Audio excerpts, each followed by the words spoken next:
Hey guys, Doug Lorcana here with my next tier list video.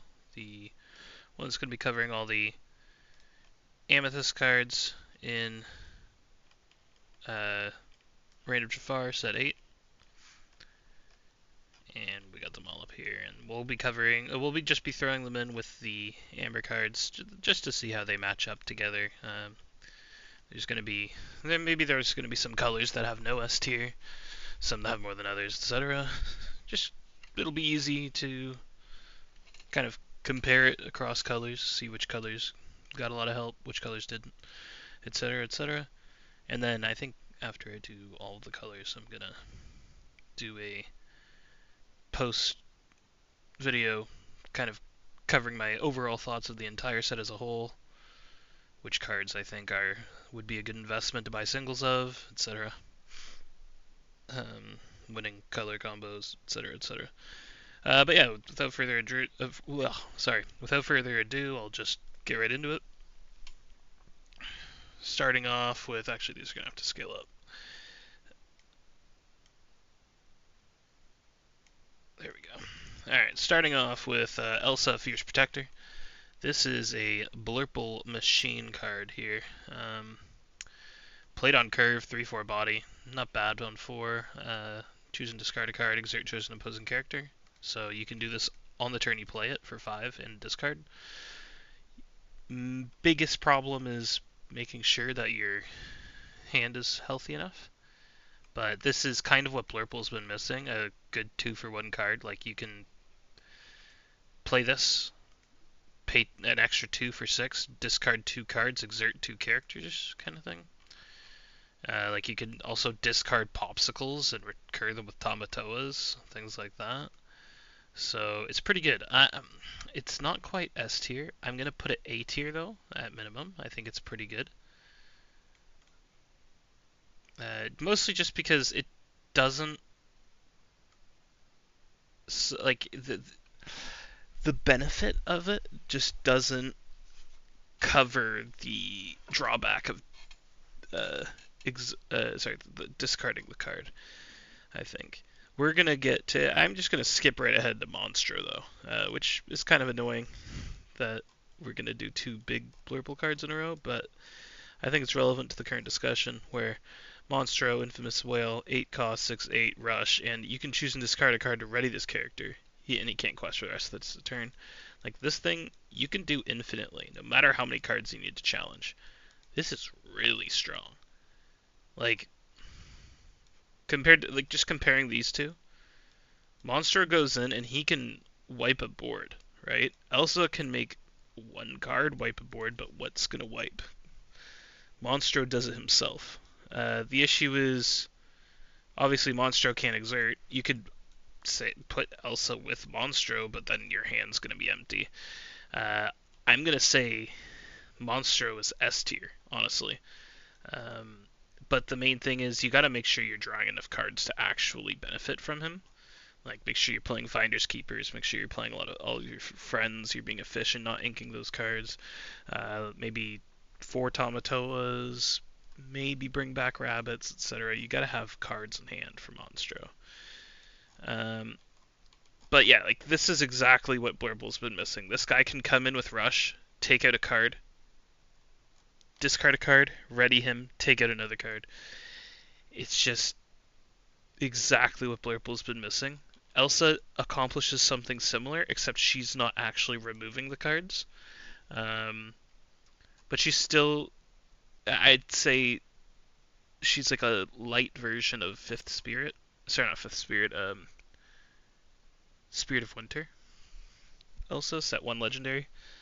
So she's still good. I'm just not sure if she's gonna be meta defining. She's gonna see play in some purple shells. Sorry, Blurple shells. But I'm not sure if she's gonna see play in, like, most of the top tier Blurple decks. Anyways, moving on to Mystic. I believe the translation's off on this. I grabbed the translated version instead of the French version. But this one says it's evasive, and when you play this character, you can return one of your characters to your hand, not in your hand, to draw a card. Unlike Madam M Snake, this can bounce itself to draw a card. Obviously, that's a 5-cost draw one, so it's not ideal, but it can do it rather than banish itself. Um, but it's pretty good. It's on curve with Rabbit, which is pretty cool.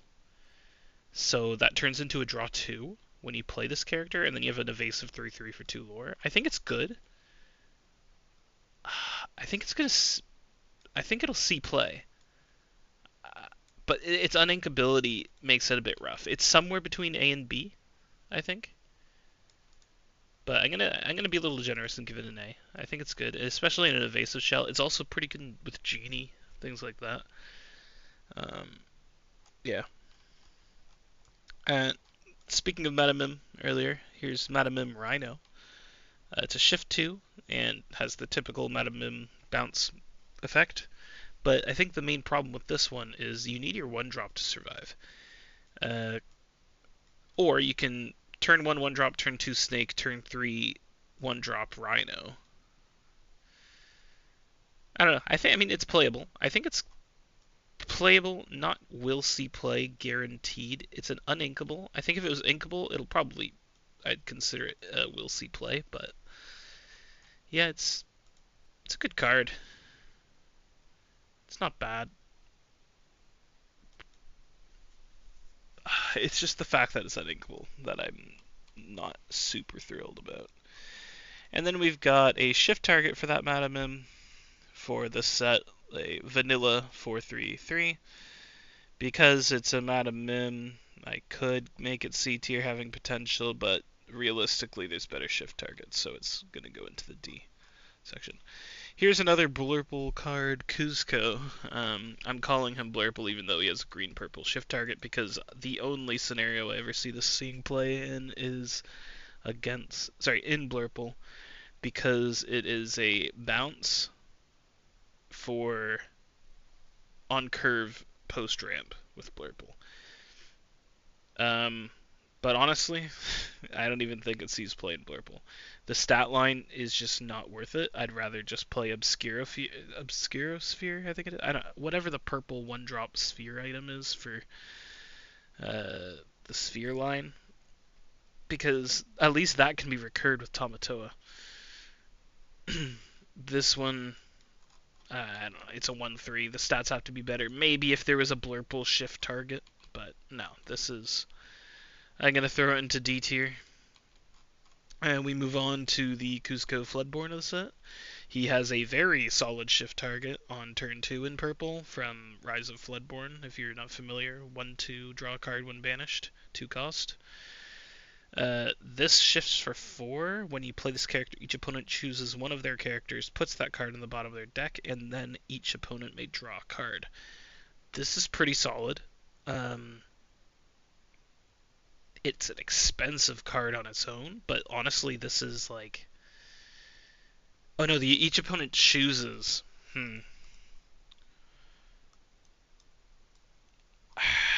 There's potential.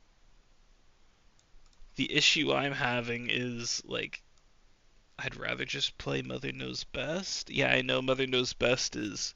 Sorry, you're welcome, because that way I get to choose it. Yeah, I get a body. Yeah, it utilizes the cheap Kuzco, but most green-purple's not playing that Kuzco anyways.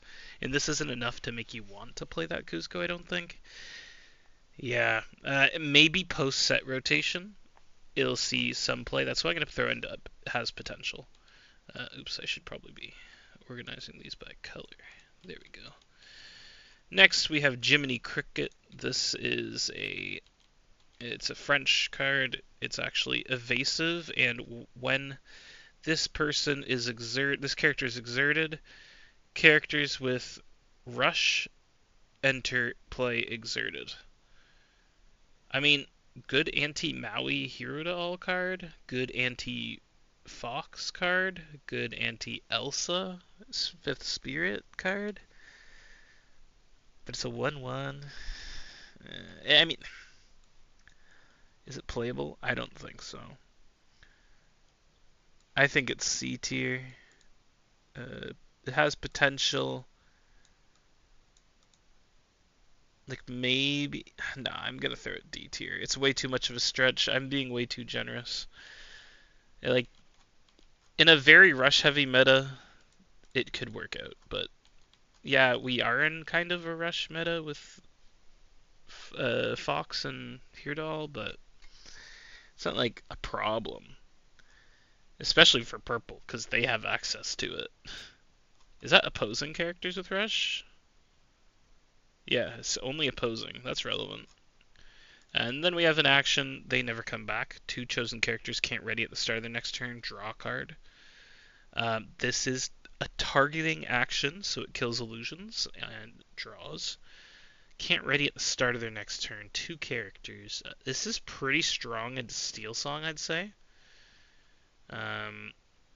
Like, let's say they whole new world you, and then they drop a couple cards and pass. You can drop this to give yourself time to answer their board before they can sing with their whole new world singer, maybe. There's some potential here. I'm not gonna throw it under playable. I'm not gonna throw it under we'll see play because I'm not exactly sure. If it was a song, I think it would definitely see play. But for now, I don't know. We'll see. Moving on. We've got Yzma on Edge. This is the Pull the Lever Kronk and Pull the Lever Kronk card, so I'm going to grab both of those. Wrong lever. Where's wrong lever? Oh, wrong lever's green. Huh. Where's... It's important to highlight this. Wrong lever. Where are you? There we go. There it is. So I'm going to do this here. Okay, so we'll read these each. So pull the lever, choose one, draw two cards, each opponent chooses and discards a card. Not bad, pretty solid. I like it. Worse than friends, obviously, but you can also make them discard. Is it better than hypnotize? It's better than hypnotize if their hand's already empty. Otherwise, worse. Then we have wrong lever, which lets you return a chosen character to their player's hand, or put a card named Pull the Lever from your discard onto the bottom of your deck to put chosen character on the bottom of their player's deck. So if you play Pull the Lever and then play wrong lever, it's just a lot of pieces of the combo, which is probably pretty fun to pull off. But like, just these two. I'm not looking at Yzma yet. It's powerful if it does happen. I don't think it's worth it though, because it's kind of the similar issue you run into when you're looking at a new Floodborne package to add to a deck. It's just like you need to find room for all of these cards. Like sure, you can run two of these each or something, but again, yeah, you gotta find room. And what problems is it fixing? The wrong lever part is potentially fixing a problem. It removes a card more efficiently than your welcome does. But it means you have to play pull the lever as well. I'm gonna say potential so far. Yzma, when you play this character, if you have a character named Pull the Lever in your discard, you may search your deck for a card named Wrong Lever and reveal that card to all players. Okay, so the issue is she's uninkable, and her stats aren't that good. So I'm gonna throw her into D tier. I'm gonna put Pull the Lever into C tier, and this will go C tier, but I'll grade it later with the other greens. No, this is playable on its own. It's like if Hypnotize doesn't get reprinted, this is gonna get played in green purple discard. Moving on, we have Droon, which is in French, Challenger 4, 1/5, Quest 1 on 4. That's not very good. It dies to Brawl, dies to a lot, honestly. Doesn't hit back after it challenges for much. Yeah, I don't think I have to describe much about that card. Next, we've got Everybody's Got a Weakness. Move one damage counter from each damage character you have in play to chosen opposing a character. Draw a card for each damage counter moved this way. So at first I thought this card was insane. But then I realized it's only one damage counter from each damage character you have in play. So like you need to have multiple characters in play. For some reason I thought it was like similar to Bell where you could move multiple from one character, but no. I'm thinking this would be absolutely bananas with something like that Lyle from last set, but like it's just a lot of complications. I'm gonna put it into has potential because it says draw card and it's damage moving. But yeah, I mean no, you know what? It's one damage each character. It's way too high roll. It's D tier. Next we have the Sultan. 5/5/2 lore. Whenever one of your illusion characters quests, exert chosen opposing character. Stats are great. Just kidding, it's a vanish card. This is vanilla stats. This card's not good, really. I don't think. Let me find Jafar. When this character quests, you may draw a card and then choose and discard a card. If an illusion character is discarded, you play. Actually, you know what? It has potential only because it's Jafar. Oh, I already put it there. Only because it's synergy with the Jafar, so who we will actually go over now. Where is he? He is probably, like, he's equivalent to a legendary with how impactful he is.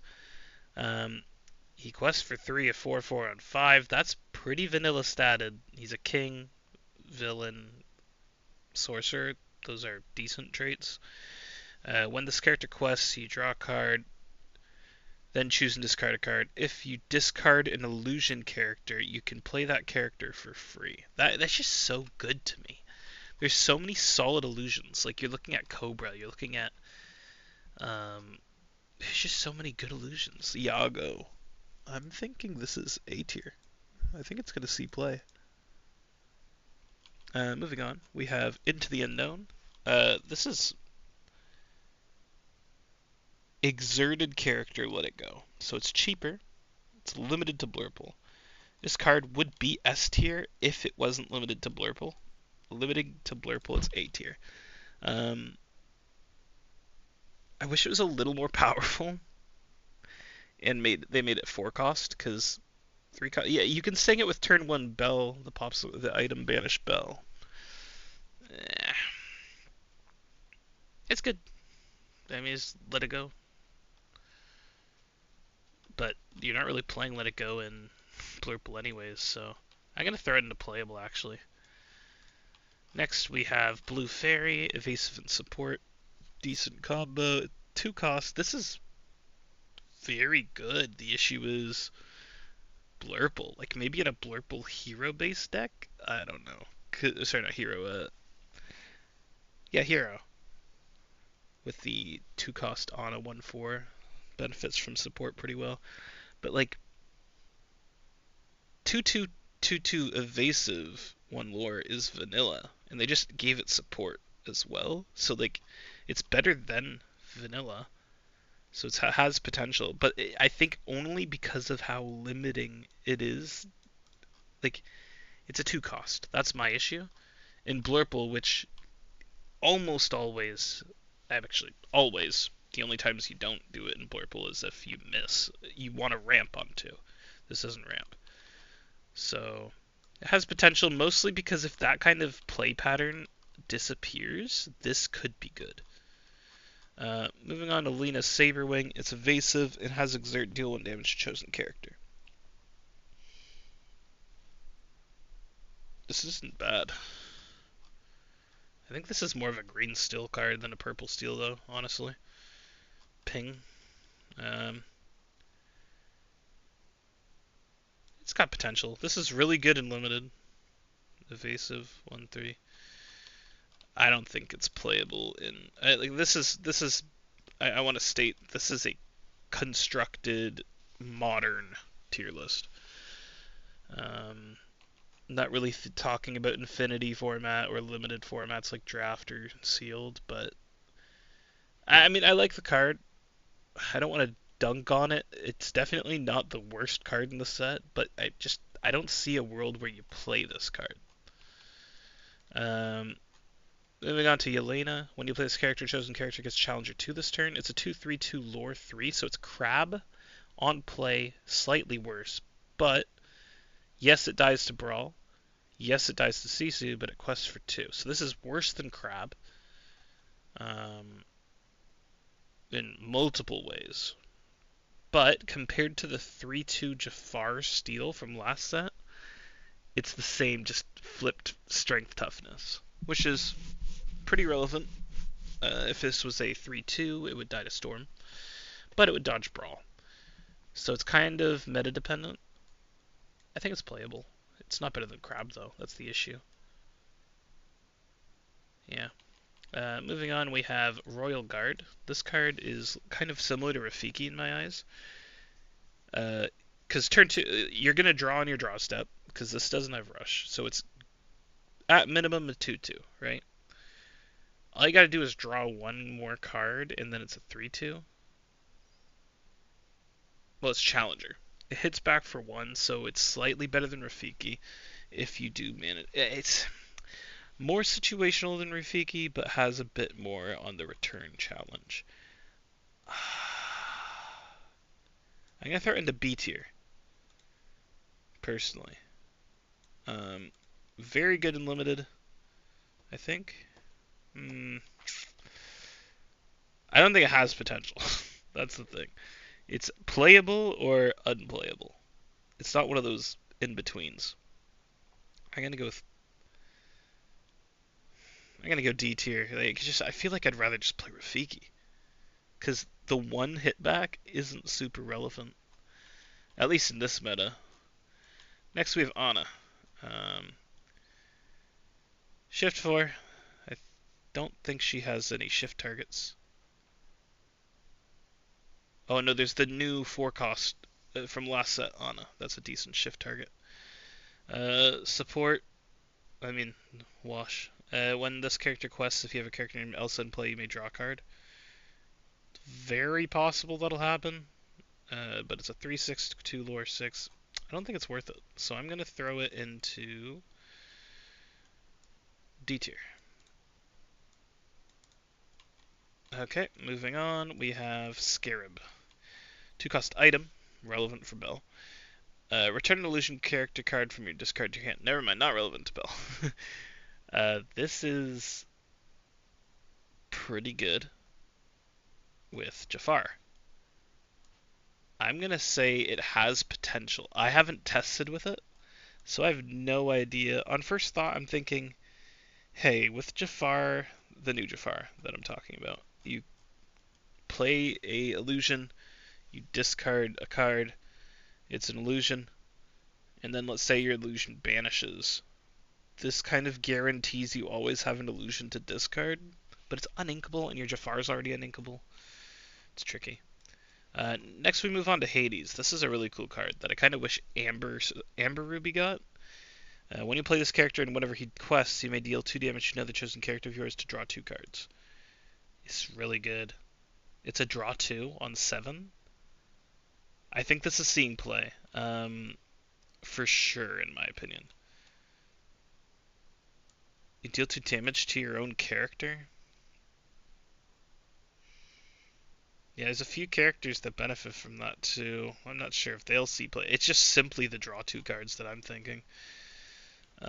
Next, we have Camilo Madrigal. When this character is banished in a challenge, return this card to your hand. 4/4/2 lore 5. So it's Vanilla's 5/5/2 lore 5, by the way. And when this character is banished in a challenge, return this card to your hand. You can give it Rush to make it infinitely come back out, but man, I'm just thinking Vanilla. I don't think there's a world this is played. Like, it's not horrible, and I think it's better than Vanilla, but just like, I don't think it's there yet. Um, Next we have Bruno, the shift target for that other Bruno from the Amber section, I think. When you play him, chosen opposing character can't ready at the start of the next turn. This is a solid effect, honestly. Um, yeah, I like this card. It's a 3/4, so those are ideal stats. Doesn't die to Brawl, doesn't die to Storm. Um, yes, still dies to Zeus, but if it was a 3/6, that would be bonkers. If they gave him a better Floodborn, I'd be interested.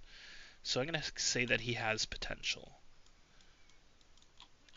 Moving on, we have Gothel, 2 cost, uninkable, 1/3. When you play this character, you may deal 2 damage to another chosen character of yours to give that character Challenger 1, and when this character is banished in a challenge, return this card to your hand this turn.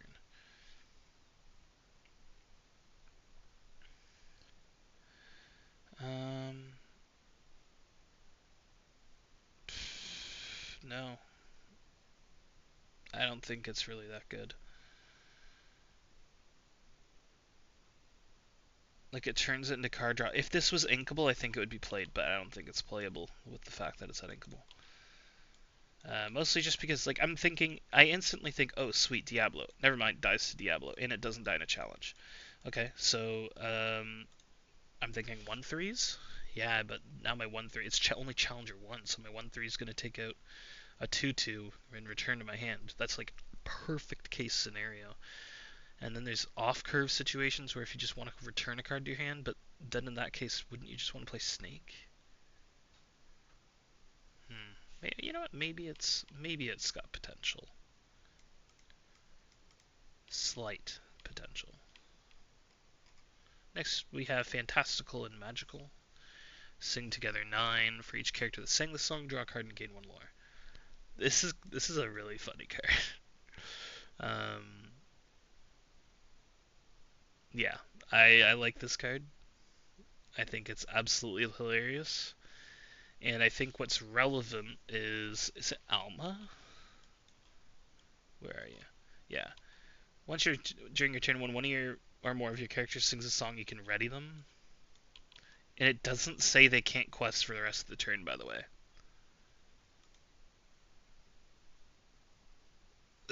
These two combo pretty dang well. I think there's potential here for that aggro deck. Maybe a little more mid-rangey. Let's see, you may draw a card for each character you have in play. You're already drawing off this. Yeah. Potospell, this is just vanilla. Throw it down here. Megara. When you have a character named Hades in play, this character gains Challenger 2, so it becomes a 4/5. If it was a 3/4, no, this isn't. Wait, this is already vanilla stats. Challenger 2 for the Hades effect. But there's just not a lot of Hades you're playing with this card. Actually, you know what's funny? You can play the set 1 Graveyard Recur Hades with this. Maybe if that comes back. I don't know. Probably not, but maybe. Yeah, I'm being too generous. I'm throwing it down here. Then we got a 3/4 evasive vanilla 4 cost. I mean, I'd rather just play Genie even though he's uninkable, so this is down here. We got Nero, 2 cost uninkable, 2/3, so that's vanilla stats, just uninkable for the effect of move 1 damage counter from this character, chosen opposing character. From this character and exerts to do it? No, that card's bad, because in order he won't be able to use this effect the turn he gets damage unless you're playing, like, where is it? Unless you're playing something like Gothel with it. No, it's uninkable, not worth it. Here we've got Ice Spikes. When you play it, this item exert chosen opposing character, so it's an inkable version of Pinocchio, but it's not a character you can bounce, but it's an item you can recur with Tamatoa. And then you can exert this, pay 1, exert chosen opposing item, it can't ready at the start of its next turn. Anti-Dime tech? It's got potential. I think it's really got potential. I think it's just straight up playable. It's another item that Bell can bounce onto. Anti-dime tech for if blue steel gets out of control with aerial dime again. Moving on, we got Pinocchio, strings attached, 4 cost evasive, quest for 2, 4 toughness, 0 strength, so brawl, Sisu kills it. But it's also got 1 string your turn, whenever you ready this character, you can draw a card. So, this, as long as you're questing with it, you're drawing a card. Keep in mind, though, it's also being played on the same turn as Yago, which can one-shot this. It also dies to Brawl. It's inkable, though. That's a big part.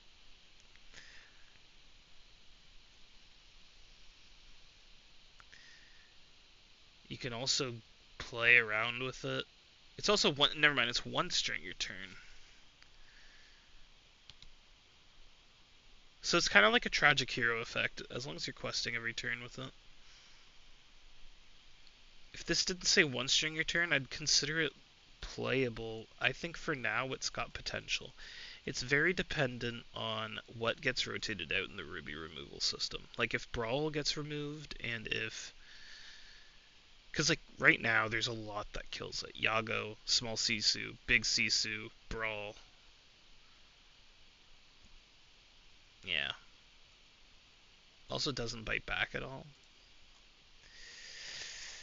I'm going to put it in the potential category. I don't think it's a bad card in any way. It's amazing. This card's going to be busted in limited, by the way. Next we have Forest Duel. Character gains Challenger 2, and when this character is banished in a challenge, return this card to your hand this turn. See, compared to these two, this card is just better than that. Yes, it costs more, but like, it's uninkable. It's a 1/3. Challenger 2 instead of Challenger 1. Inkable. An action that can be recurred with Half Shark.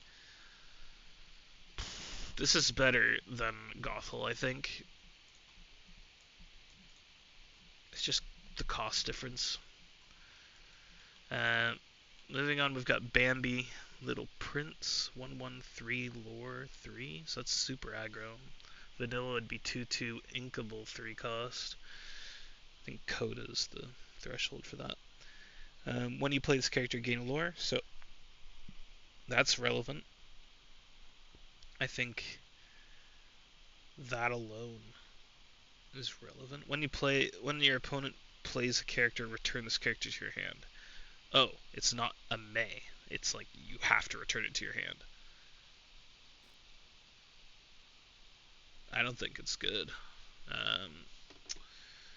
It's got potential, only because it's super aggro, right? Like this card can be just thrown into an aggro shell. It's just straight up playable, because any aggro shell can just throw it in there and out-zoom the opponent. But it just gets returned to your hand. It's not like it banishes, but it does get returned to your hand. Yes, you can replay it to gain a lore, but it's uninkable. It dies to Storm, dies to Elsa's 5th Spirit, dies to Brawl, dies to Small Sisu, dies to Big Sisu. Actually, oh no, active player bag resolves first, so yeah, Small Sisu, Big Sisu kill it before it goes to your hand too. I'm only putting it in playable just because it's an aggro card. And anything super aggro can be played. Here we've got Flower. This card's interesting. 3 cost, 3/3, inkable. Almost vanilla. 1 more toughness would make it vanilla. Looking for friends. When you play another character, look at the top card of your deck. Put it on either the top or the bottom of your deck. It's not bad. I'd consider this better than vanilla. I think it's very relevant in a Bruno-like deck from the set 3 Bruno, I think, or set 4 Bruno. It's good for knowing what's at the top of your deck. If you're playing, I don't know, Purple Fossa, there's just a lot of things. You could play it with, I don't know, just any deck that utilizes the top card of their deck. So I'm going to say it has potential for that reason. And I'd say post-rotation, this might just see play just to make sure that you're drawing good cards. Next we have Palace Guard. It's a Vanish 1/4. I mean, I think it has potential. I don't think it's super good. I'd rather just play 1/3 because, like, At that point, what's the point in having 4 toughness if it doesn't survive storm anyways? But because it's a illusion, it has potential because of, where is he? That Jafar. This Jafar. Next, Bambi, 3/2. It's a vanilla.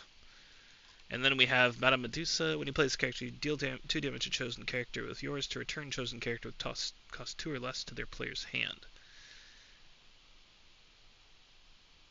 Huh. I think this card's not bad. You play it with a 1/3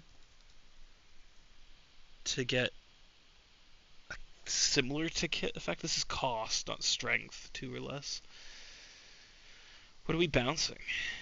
You can bounce a Smee. Is bouncing a Smee super important, though? Not really. Bouncing a Calhoun's relevant. Bouncing a Tipo isn't relevant. Like, trying to think of impactful 2 costs, and if it's relevant. You can bounce a Daisy. That's a turn 1. Sorry, 1 cost. You can bounce a shift target in Steel Song, like a Robin Hood. You can bounce a Cindy. You can bounce a Troubadour. Actually, bouncing the Troubadour is pretty good. You can also deal 2 damage to your Queen. You know what? This card is playable because there's that new Queen of Hearts from most recent sets at 7.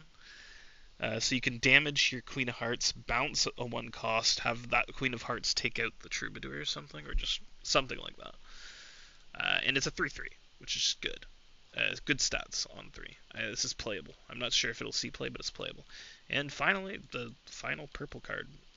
We got Abu, 3/7, 6 cost, vanish. When this character quests, gain lore equal to the lore of chosen opposing character. Normally, I'd say this card sucks, but again, it's got potential because of Jafar. It seems like overall purple is currently skating on the heels of Jafar right now. You know what? I might just move Hades up. He's pretty damn good. I think he's gonna see play. I think the fact that he's uninkable hurts him, but I think he's gonna see play. You just get to infinitely draw, and it's a May.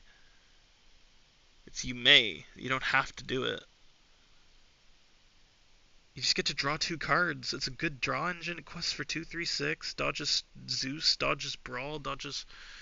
Yeah, this is. I'm gonna reconsider and say it's S tier. Anyway, sorry. Went off on a tangent there. I think Jafar is gonna make or break a lot of these purple cards, particularly the has potential ones like Scarab,